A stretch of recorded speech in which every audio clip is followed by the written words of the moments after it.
अवधूत चिंतन श्री गुरुदेव दत्त श्री स्वामी समर्थ। नमस्कार भक्तांनो, बघा आपल्या सगळ्यांनाच माहिती आहे की आज माघ महिन्यातील दर्श अमावस्या आहे। अमावस्या तिथी ही नकारात्मकतेचा नाश करण्यासाठी, इडापिडा, संकट, क्लेश, कलह कायमचा आपल्या आयुष्यातून संपवण्यासाठी अमावस्या तिथी ही अत्यंत प्रभावी आणि सर्वात महत्त्वाची तिथी मानली जाते। आज या व्हिडिओमध्ये मी तुम्हाला आज असणाऱ्या अमावस्येला करावायची एक सर्वात प्रभावी सेवा सांगणार आहे। बऱ्याच वेळा आपल्या आयुष्यात आपल्याला शत्रूंचा त्रास असतो। कधी हा शत्रू घरातला असतो, कधी हा शत्रू नात्यातला असतो, कधी शेजारचा, तर कधीतरी आपल्या तो जवळचा असतो। बऱ्याच वेळा आपल्याला आपला शत्रू माहिती असतो, पण बऱ्याच वेळा आपल्याला आपला शत्रू माहितीही नसतो।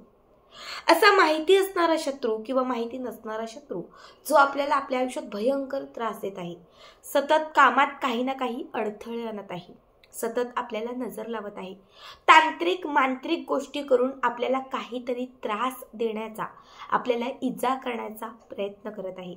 अशा प्रत्येक शत्रूला आपल्या आयुष्यातून कायमचं दूर करण्यासाठी, अशा शत्रूला आपल्या आयुष्यातून कायमचं नष्ट करण्यासाठी आज या व्हिडिओमध्ये मी तुम्हाला अत्यंत प्रभावी असणारे 3 उपाय सांगणार आहे। आज अमावस्येला या काही वस्तू एकत्रित करून तुम्ही जर घरामध्ये जाळल्या किंवा या वस्तूंचा धूर तुम्ही जर घरामध्ये केला, तर त्या वस्तूंच्या जळण्यासोबत जशा त्या वस्तू जळतील किंवा प्रज्वलित होतील, तसं तुम्हाला असणारी शत्रुपीडा तुमच्या घराच्या बाहेर जाईल।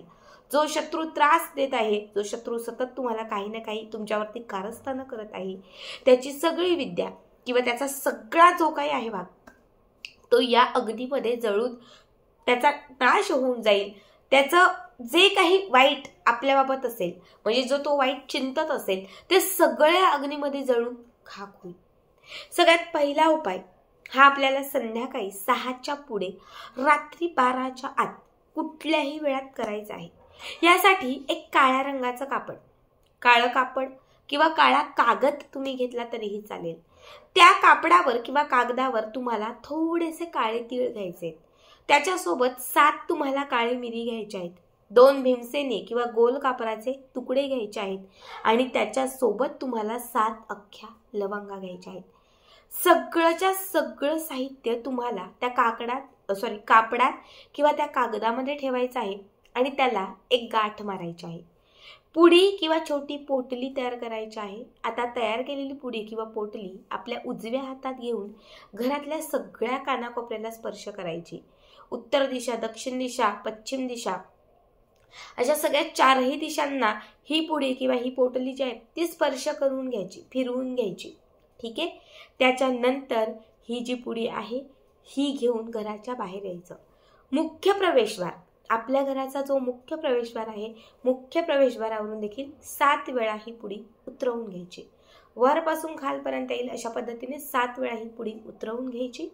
घराच्या थोडंसं समोर निघायचं, जिथे मोकळी जागा असेल, दक्षिण भाग असेल किंवा अगदी कचरा काहीही चालेल, अशा ठिकाणी ही पुडी ठेवायची खाली आणि तिला मॅचेस लावायचं आणि ती पेटवायची।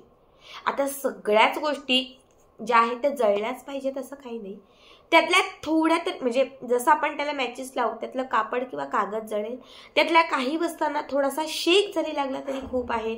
जसं त्या कापडामध्ये किंवा कागदामध्ये ठेवलेलं तीळ असतील किंवा काळी मिरी असेल किंवा लवंग असेल, यातील एक जरी काळी मिरी किंवा एक जरी लवंग जळलं किंवा एक जरी काळा तीळ जळला, समजून जा की आपली इडापिडा, शत्रुपीडा सगळं काही आता यामध्ये संपलेलं आहे। हा उपाय मी प्रत्येक अमावस्येला न चुकता करते। तुम्ही फक्त एक अमावस्या करून बघा, शत्रूंचा त्रास किती कमी होतो ते तुम्ही मला पुढच्या व्हिडिओमध्ये कमेंट करून नक्की सांगा। आता दुसरा उपाय देखील शत्रूलाच दूर करण्यासाठी, शत्रूला कायमचं नष्ट करण्यासाठी, आपल्या आयुष्यातून त्याला माघार घेण्यासाठी हा दुसरा उपाय। काय करायचं, एक लोखंडी तवा घ्यायचा। लोखंडाचा तवा किंवा लोखंडाचं पातेलं, लोखंडाचं कुठलंही भांडं, शक्यतो लोखंडी तवा सगळ्यांकडे असतो म्हणून लोखंडी तवा म्हटलं।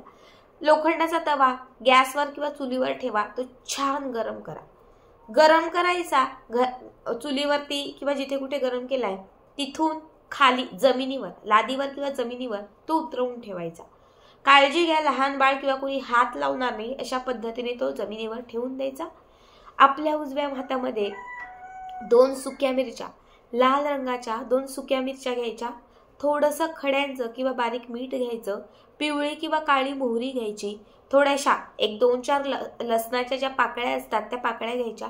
हे सगळं साहित्य आपल्या उजव्या किंवा डाव्या कुठल्याही हातामध्ये घ्या. आणि त्यानंतर ज्या व्यक्तीला शत्रूचा खूप त्रास आहे, जो व्यक्ती सतत आजारी आहे, ज्या व्यक्तीचा विवाह जुळत नाहीये, आपल्याला माहिती आहे की माझा हा मुलगा सतत आजारी असतो, रात्री झोप लागत नाही, सतत टेन्शनमध्ये असतो, यश मिळत नाही, याच्या पाठी काहीतरी पीडा आहे.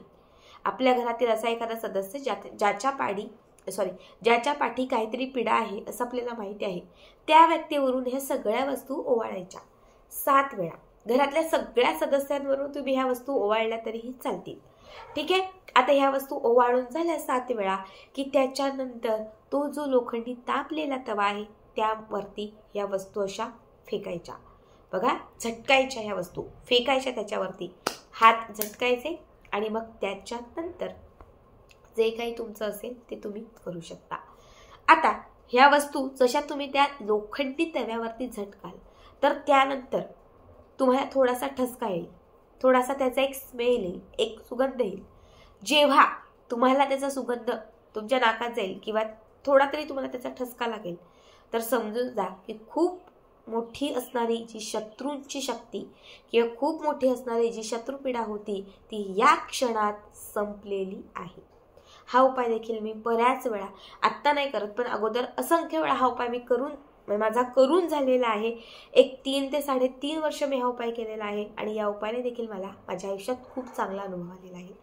आता तिसरा आणि शेवटचा उपाय. या उपायासाठी आपल्याला काय करायचं आहे तर ज्यात आपण नेहमी कापूर जाळतो ते भांड, ती वस्तू जी काही असेल ती वस्तू किंवा ते भांड घ्या. त्यामध्ये 2 कापराच्या वड्या घाला. गायीच्या शेणाची गोवरी असेल तर आवर्जून घाला, नसेल तर नका. जेवढं साहित्य सांगते त्यातलं काही साहित्य असलं तरीही चालेल. गायीच्या शेणाची गोवरी, 2-4 कापराचे तुकडे, त्याच्यामध्ये घालायचे 1 चिमूटभर हिंग, हिंगाची गोळी किंवा हिंगाची वडी असेल तर थोडं हिंगाची वडीच टाकली तरीही चालेल. यानंतर यामध्ये 2 लवंगा, 2 हिरव्या वेलच्या, जर काळी वेलची असेल तर 1 काळी वेलची तुम्हाला घालायची आहे. यामध्ये तुम्हाला 5 काळे मिरी जे असतात हे 5 काळे मिरी तुम्हाला घालायचे आहेत.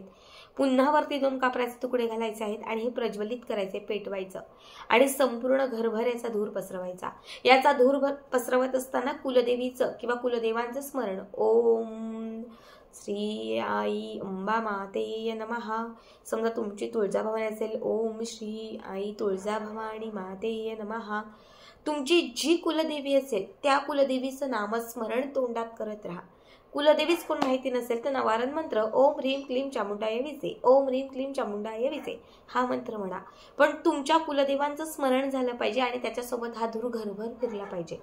जसं तुम्ही घरभर हे फिरवाल तसं हे तुमच्या घरामध्ये पेटेल, प्रज्वलित होईल आणि जसं तुम्ही कुलदेवांचं स्मरण कराल तशी तुमच्या घरात असणारी अद्भुत शक्ती, अलक्ष्मी, बाधा, इडा पिडा, शत्रुपीडा, नजरबाधा सगळं काही त्यामध्ये जळून राख होईल, जळून खाक होईल आणि तुमच्या घरामध्ये त्याचा सकारात्मक परिणाम जो आहे तो दिसायला सुरुवात होईल.